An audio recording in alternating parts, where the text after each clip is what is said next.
Hello friends and welcome back. हमारे channel में आप सबका फिर से स्वागत है। दोस्तों, पिछली वीडियो में हमने कैपेसिटर की बात शुरू की थी। हम कैपेसिटेंस के ब्रॉड कॉन्सेप्ट की बात कर रहे थे। तो देखते हैं अब ये कैपेसिटर जो होता है उसमें चार्जिंग और डिस्चार्जिंग का डिटेल क्या है। दोस्तों, अपना ध्यान ले जाइए आप इस डायग्राम की तरफ। जो डायग्राम मैंने पिछले वीडियो में आपको दिखाया था, एक ब्रॉड डीसी सप्लाई का डायग्राम कि कैसे हम डीसी सप्लाई के थ्रू कैपेसिटर को चार्ज कर रहे थे। यहां पर हमने वही डायग्राम है, एग्जैक्टली वैसे ही रिप्रेजेंटेशन है, बस फर्क ये है यहां पर हमने स्विच लगा दिया है एक। तो दोस्तों, अगेन क्या होता है कि जब हम डीसी सोर्स को कनेक्ट कर रहे हैं, अब इसमें हमने एक्सटर्नल वोल्टेज सप्लाई दे दी, तो ये जो पॉजिटिवली चार्ज्ड इलेक्ट्रोड है इसका, बैटरी का, इस डीसी सोर्स का, वो इस प्लेट में से इलेक्ट्रॉन्स को अट्रैक्ट करता है, जिसकी वजह से यहां से इलेक्ट्रॉन्स का फ्लो इस दिशा में होने लगता है। और ये प्लेट, क्योंकि इलेक्ट्रॉन्स कम हो रहे हैं, तो ये प्लेट पॉजिटिव चार्ज ले लेती है, एक्वायर कर लेती है। वैसे ही बैटरी का जो नेगेटिवली चार्ज इलेक्ट्रोड है वो इस दिशा में पुश करने लगता है, इलेक्ट्रॉन्स को अपने से दूर करने लगता है, और उसका नतीजा ये होता है कि दूसरी प्लेट पे एक पैरेलल नेगेटिव चार्ज स्टोर हो रहा है। इस प्रोसेस को कहते हैं चार्जिंग ऑफ अ कैपेसिटर। लेकिन दोस्तों, जब ये पूरा हो जाता है, जब ये मान लीजिए प्रोसेस पूरी हो गई, यानी इस कैपेसिटर के आसपास जो वोल्टेज है, जिसे मैं यहां VC से रिप्रेजेंट कर रहा हूं, वो जब इस VDC अप्लाइड वोल्टेज के बराबर हो जाती है, तो ये चार्जिंग रुक जाती है। उसके बाद कैपेसिटर डिस्चार्ज करने लगता है। यानी यहां पर अगर आप देख रहे हैं, जिस डायरेक्शन में करंट का फ्लो हो रहा है, अब डिस्चार्जिंग में उससे उल्टी दिशा में करंट का फ्लो होगा, क्योंकि अब इसका जो इलेक्ट्रिक फील्ड का जो बनाने की जो क्षमता थी वो सैचुरेट हो गई, पूरी हो गई। अब ये स्टोर्ड चार्ज को डिसिपेट कर रहा है, डिस्चार्ज कर रहा है खुद को। ये होता है प्रोसेस चार्जिंग का और डिस्चार्जिंग का एक कैपेसिटर के लिए। दोस्तों, कैपेसिटेंस की हम बात कर चुके हैं। कैपेसिटेंस यानी किसी भी कैपेसिटर की चार्ज को स्टोर करने की क्षमता। ये कैपेसिटेंस को हम मैथमेटिकल रिलेशनशिप से डायरेक्टली दिखा सकते हैं आपको। उसके लिए आपका एक कॉन्सेप्ट का जानना बहुत जरूरी है, जिसे कहा जाता है परमिटिविटी।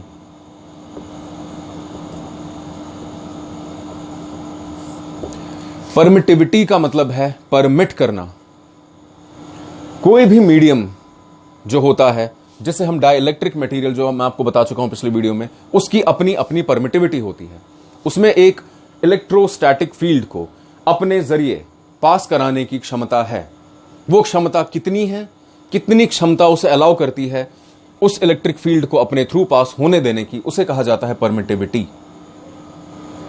परमिटिविटी का मतलब दोस्तों ऐसे आप समझ सकते हैं थोड़ी सिंपल भाषा में, कि कोई भी जो डाइलेक्ट्रिक मटेरियल है, हमने कोई ना कोई मीडियम यूज किया है इन दो पैरेलल प्लेट्स को, जो कैपेसिटर की पैरेलल प्लेट्स है, उनको सेपरेट करने में। अब हम ये कह रहे हैं कि इलेक्ट्रिक फील्ड सेटअप हो गया, यानी ये इलेक्ट्रिक फील्ड उस डाइलेक्ट्रिक मटेरियल के थ्रू पास करेगा। कितना मटेरियल, कौन सा मटेरियल कितना पास होने देगा उस इलेक्ट्रिक फील्ड को, उस इलेक्ट्रिक फ्लक्स को, उसे कहा जाता है उस मटेरियल की परमिटिविटी। परमिटिविटी का सिंबल होता है दोस्तों ये लेटर, जिसे कहा जाता है एप्सिलॉन। और ये है broad formula, the mathematical representation capacitance का। दोस्तों, ये जो फॉर्मूला है, इस पर अगर आप ध्यान दें तो ये है C is equal to epsilon naught into epsilon R into multiplied by D divided by A। ये चारों इंडिविजुअल वैल्यूज क्या हैं, आइए मैं आपको बताता हूं। पहले एक इंपॉर्टेंट बात, D होता है distance between the two plates, यानी कैपेसिटर की जो दो प्लेट्स हैं उनके बीच में डिस्टेंस कितना है। ये डिस्टेंस जितना ज्यादा होगा, कैपेसिटेंस उतनी ही ज्यादा होगी। A होता है एरिया ऑफ द प्लेट्स, ये एरिया जितना ज्यादा होगा, कैपेसिटेंस उतनी कम होगी। यानी किसी भी कैपेसिटर में capacitance is directly proportional to the distance between the two plates and inversely proportional to the area of the plates। Plate का जो एरिया है उससे वो इनवर्सली प्रोपोर्शनल है कैपेसिटेंस, यानी प्लेट का एरिया जितना ज्यादा, कैपेसिटेंस उतनी कम, और डिस्टेंस बिटवीन द प्लेट जितनी ज्यादा, कैपेसिटेंस भी उतनी ज्यादा। एप्सिलॉन नॉट होता है permittivity of free space. Free space की परमिटिविटी कितनी होती है, ये अपनी एक वैल्यू होती है दोस्तों। वैसे ही एप्सिलॉन R होता है permittivity of the dielectric material, जिसका हम उस कैपेसिटर में यूज कर रहे हैं डाइलेक्ट्रिक मीडियम के तौर पे, उसकी परमिटिविटी कितनी है। तो permittivity of free space multiplied by permittivity of the dielectric multiplied by distance between the plates whole divided by area of the plates is equal to capacitance. अब दोस्तों कैपेसिटेंस का ये फॉर्मूला हमने देखा और मैं आपको पिछली वीडियो में बता भी चुका हूं कि कैपेसिटेंस की यूनिट होती है फेरेड, लेकिन फेरेड अपने आप में एक बहुत बड़ी यूनिट है। इसीलिए कैपेसिटेंस, जब भी हम मार्केट में कोई कैपेसिटर खरीदने जाते हैं तो हमें पीको फेरेड या नैनो फेरेड में मिलता है। पीको का मतलब 10⁻⁻12 और नैनो का मतलब 10⁻⁹ अब दोस्तों कैपेसिटेंस की वैल्यू क्या होती है कलर कोड के थ्रू, इस बात को समझना हमारे लिए बहुत जरूरी है। जिस तरह हमने अपने पिछले वीडियो में कैपेसिटर से पहले रेजिस्टेंस की कलर कोडिंग की बात की थी और हमने एक टेबल के थ्रू आपको यह दिखाया था कि कैसे कैसे अलग अलग कलर्स की मदद से हम किसी रेजिस्टर की वैल्यू पता करते हैं, ठीक उसी तरह अब ये देखेंगे कि कैसे हम अलग अलग कलर्स से, कलर बैंड से कैपेसिटर की वैल्यू का पता कर सकते हैं। उसके लिए आप ये चार्ट देखिए, हर एक इंडिविजुअल कलर का अपना एक स्पेसिफिक डिजिट है, अपना एक स्पेसिफिक मल्टीप्लायर है। ठीक उसी तरह जैसे रेजिस्टेंस के टाइम पे मैंने आपको दिखाया था, T यहां पर टॉलरेंस है और T अगेन टॉलरेंस। ये जो टॉलरेंस है ये ग्रेटर देन उन कैपेसिटर्स के लिए जिनकी वैल्यू इज ग्रेटर देन 10 पिकोफैरेड्स, और ये जो है टॉलरेंस उन कैपेसिटर्स के लिए जिनकी वैल्यू कम है देन 10 पिकोफैरेड्स। ये टेबल आप एक बार ध्यान से देख लीजिए। यहां पर इस टेबल के साथ साथ एक और चीज बहुत इंपॉर्टेंट होती है दोस्तों, वो होता है वोल्टेज की कोडिंग, वोल्टेज की रेंज। क्योंकि हर एक कैपेसिटर अपनी अपनी वोल्टेज रेंज के साथ आता है, उसकी वैल्यू बिना वोल्टेज रेंज के पता नहीं की जा सकती। अब ये वोल्टेज रेंज का जो होता है टेबल, वो कैसे होता है, आइए हम देखते हैं अपनी अगली डायग्राम में। तो जैसा कि वोल्टेज रेटिंग की बात कर रहे थे हम, इस डायग्राम पर आप गौर कीजिएगा। ये दूसरी डायग्राम है जिसमें वोल्टेज रेटिंग और अलग अलग टाइप्स के कैपेसिटर्स के लिए किस किस कलर बैंड के लिए क्या क्या वोल्टेज रेटिंग होती है, यह दिखाया गया है। फॉर एग्जाम्पल मान लीजिए येलो, हमारे पास एक फॉर एग्जाम्पल एक पॉलिस्टीरीन का हम ऐसा कहते हैं कि ये कैपेसिटर है जिसकी कलर बैंडिंग जो है उसके कलर्स हैं yellow, violet, then let's say orange, white and red. Generally capacitors 5 तरह के कलर बैंड्स में आते हैं। जो लास्ट का कलर होता है वो रिप्रेजेंट करता है वोल्टेज रेटिंग को। तो जो मैंने आपको अभी एक एग्जांपल दिया, yellow, violet, orange, white and red, suppose कीजिए इस कलर कोडिंग का हमारे पास कैपेसिटर है। अब हमें इसकी वैल्यू पता करनी है। पहला है येलो।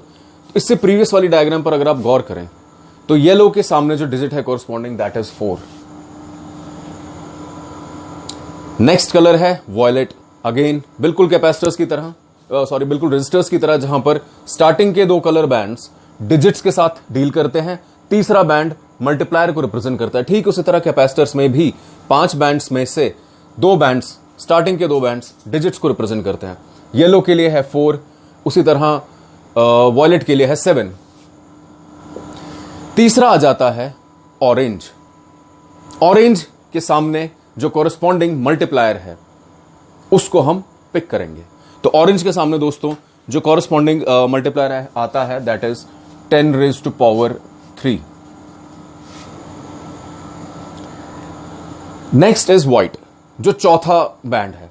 व्हाइट जो है रिप्रेजेंट करता है, ये करता है टॉलरेंस को। टॉलरेंस, व्हाइट की टॉलरेंस जैसा आप पिछले हमने डायग्राम में दिखाया था दैट इज ±10%। टॉलरेंस यानी कोई भी कैपेसिटर कितना बर्दाश्त कर सकता है स्टोरेज ऑफ चार्ज, यानी चार्जिंग को विदाउट गेटिंग डिस्ट्रॉयड। अलग अलग कलर्स अलग अलग वैल्यूज को रिप्रेजेंट करते हैं। व्हाइट रिप्रेजेंट करता है ±10%। और लास्ट का कलर आता है आर, रेड। रेड जो है दोस्तों, मैंने आपसे कहा कि ये लास्ट का जो कलर होता है ये वोल्टेज कौन सी रेटिंग है उसको दिखाता है हमें। तो आप अगर ध्यान दें, हमने पहले कहा था कि ये जो हम जिस कैपेसिटर की वैल्यू हम अभी निकाल रहे थे, yellow, violet, then orange, white and red, उस केस में मैंने कहा था ये कैपेसिटर पॉलिस्टीरीन है। तो आर यानी red, red polystyrene L category में आता है, यानी इसकी ये आप देखिए वोल्टेज रेटिंग है 250। ये कैसे पता चला? क्योंकि ये जो वोल्टेज रेटिंग है दोस्तों, ये नाम दिया जाता है इसे J, K, L, M और N।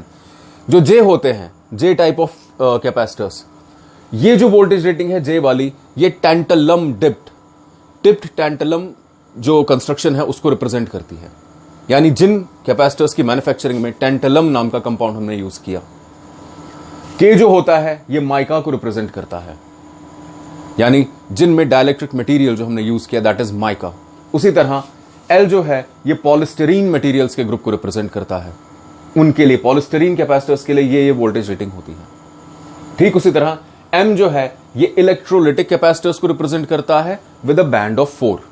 बैंड 4 हम आपको बताएंगे, बैंड 4, बैंड 2, ये सब बैंड 3 क्या होते हैं इलेक्ट्रोलिटिक कैपेसिटर्स। फिलहाल के लिए आप इस बात पर गौर कीजिए, एम रिप्रेजेंट करता है बैंड 4 इलेक्ट्रोलिटिक कैपेसिटर्स को और एन रिप्रेजेंट करता है बैंड 3 इलेक्ट्रोलिटिक कैपेसिटर्स को। नाउ सिंस इस एग्जांपल में हमने कहा था पॉलिस्टरीन कैपेसिटर्स और कलर कोडिंग हमने दी थी yellow, violet, orange, white and red. तो येलो के कॉरस्पॉन्डिंग पहला डिजिट आया 4, वॉयलेट के कॉरस्पॉन्डिंग पहला डिजिट आया 7, दूसरा डिजिट सॉरी, देन ऑरेंज के कॉरस्पॉन्डिंग आएगा multiplier that is 10 rays to power 3। तो 47 into 10 rays to power 3। Now white जो टॉलरेंस लेवल को करता है दैट इज प्लस माइनस 10%, और आर ये हमें बताएगा वोल्टेज रेटिंग, यानी इसकी वोल्टेज रेटिंग 250 वोल्ट आएगी, क्योंकि एल रिप्रेजेंट करता है पॉलिस्टरीन को और कलर है रेड 250। इस तरीके से दोस्तों हम किसी भी कलर कोडिंग के थ्रू कैपेसिटर्स की वैल्यू का पता कर सकते हैं। आजकल हालांकि अब ऐसा होता है कि कलर कोडिंग का जो सिस्टम था इसे डिसबैंड कर दिया गया, इसे कोई यूज नहीं करता क्योंकि ज्यादा कॉम्प्लेक्स था।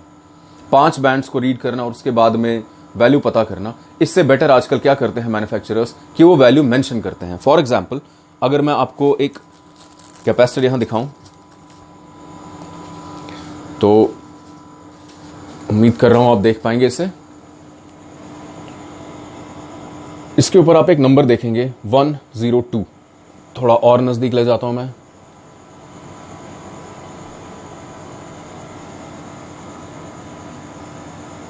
आपको शायद इसमें दिखने में हल्की सी थोड़ी बहुत प्रॉब्लम हो। जो नंबर है दोस्तों इस कैपेसिटर के ऊपर ये लिखा हुआ है प्रिंटेड 102। 102 का मतलब है 102 इज 10 एंड देन 2 zeros, यानी 1000 पिकोफेरेड।